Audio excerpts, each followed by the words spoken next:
वक्त को उसको चश्मा बदलने की ज़रूरत है। मैं तो समझता हूँ आम आदमी पार्टी की गतिविधियाँ तिहाड़ जेल में बढ़ रही है। सुनीता जी की कोशिश ये है कि उसको सहानुभूति प्राप्त करे किसी तरह से। हरियाणा में आम आदमी पार्टी के लिए कोई जगह नहीं है। जब से उन्होंने कहा है पंजाब की सरकार उनकी बनी और उन्होंने कहा है कि हरियाणा को एक बूंद भी पानी नहीं देंगे, हरियाणा के अंदर आम आदमी पार्टी का कोई भविष्य नहीं है। ये जो एनडीए की सरकार है,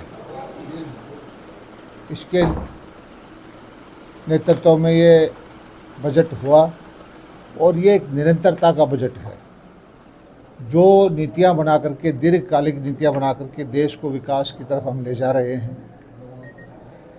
उसी दिशा में ये बजट है। पूरे भारत का विकास हो मगर भेदभाव के सारा इलाका आगे बढ़े, इस बजट के द्वारा ये करने का काम किया गया है। विपक्ष की हरियाणा के लिए कोई विशेष बजट में कोई विशेष प्रावधान नहीं है। विपक्ष को उसको चश्मा बदलने की ज़रूरत है। जितना मोदी जी की सरकार ने हरियाणा को दिया है, हर ज़िले के अंदर एक एक्सप्रेसवे है। मैंने बताया कि हर जो रेलवे लाइन का सारी का इलेक्ट्रिफिकेशन हो चुका है। झज्जर तक रेलवे लाइन आने का काम है, उसको बढ़ा के हम दादरी तो आगे सर्वे का काम चल रहा है, लोहारू तक जाएगी। एयरपोर्ट का विकास हमारा ज़बरदस्त हो रहा है। हिसार का, हिसार से एयरपोर्ट से सीधी ट्रेन दिल्ली एयरपोर्ट से मिलेगी। हर दिशा में ज़बरदस्त काम हमारा चल रहा है और हमारी सरकार के द्वारा जो बिजली सुधारीकरण का काम हुआ है, हरियाणा लगभग 90% 24 घंटे बिजली पर आ चुका है। और इस बजट में मैं आपको बताता हूँ, इस बजट के अंदर जो गरीब आदमी हैं, कमज़ोर आदमी 300 यूनिट तक के हैं, उनको फ्री बिजली मिलेगी। बिजली सूर्य घर योजना है। एक घर के ऊपर जो सोलर प्लेट लगेगी उसमें 60,000 की सब्सिडी केंद्र सरकार की है, 40,000 की सब्सिडी हरियाणा सरकार की है। हर एक छोटे घर के ऊपर 1 लाख रुपए की सब्सिडी है और 300 यूनिट तक उसको बिजली वो उससे फ्री हो जाएगी। ये एक क्रांतिकारी कदम है, देश के भी हित में है कि घर के अंदर ही बिजली पैदा हो और घर के अंदर ही उसको जो सब्सिडी दे करके उसको बिल भी ना भरना पड़े।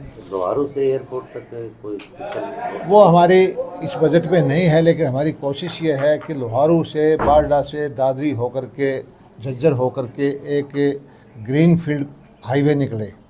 उसके लिए हम पूरी कोशिश कर रहे हैं। जिस तरह से 152 है तो चंडीगढ़ 3 घंटे में हम पहुंच जाते हैं दादरी से। ये हाईवे अगर निकल जाता है तो पूरे दादरी से तो 1 घंटा भी नहीं लगेगा और उसका परिणाम ये होगा कि हमारा जो क्षेत्र है कृषि का, यहाँ औद्योगिकीकरण हो जाएगा। दिल्ली से कारोबारी यहाँ उद्योग लगाएं, सुबह अपने घर से चलें, शाम को वापस चले जाएं। झज्जर तक का इलाका का तो सारा इंडस्ट्रियलाइजेशन हो चुका है। अभी दिल्ली और उसके आसपास गुड़गांव है, फरीदाबाद है, सोनीपत, पानीपत है। 15-15, 20-20 करोड़ रुपए एकड़ का ज़मीन का भाव है। तो उद्योग लगाने वाले को पूंजी बहुत लगती है। हमारे यहाँ इतनी ज़्यादा ज़मीन है जहाँ खेती के फालतू सरप्लस ज़मीन है और ये कनेक्टिविटी अगर हो जाएगी तो मैं समझता हूँ कि ये बारडा, लोहारू, दादरी का इलाका उद्योग धंधों से भरपूर हो जाएगा। और इसके लिए सबसे ज़रूरी चीज़ है उस एक यहाँ से रेलवे लाइन सीधी एयरपोर्ट को जाए, एक ग्रीनफील्ड हाईवे निकल जाए तो निश्चित तौर पर ये इलाका प्रगति करेगा। आम आदमी पार्टी की जिस तरह गतिविधियाँ बढ़ी हैं, सुनीता केजरीवाल भी आई है, इसमें भगवत मान भी हरियाणा में जो रैलियाँ कर रहे हैं आगामी दिनों, वो किस रूप में ले?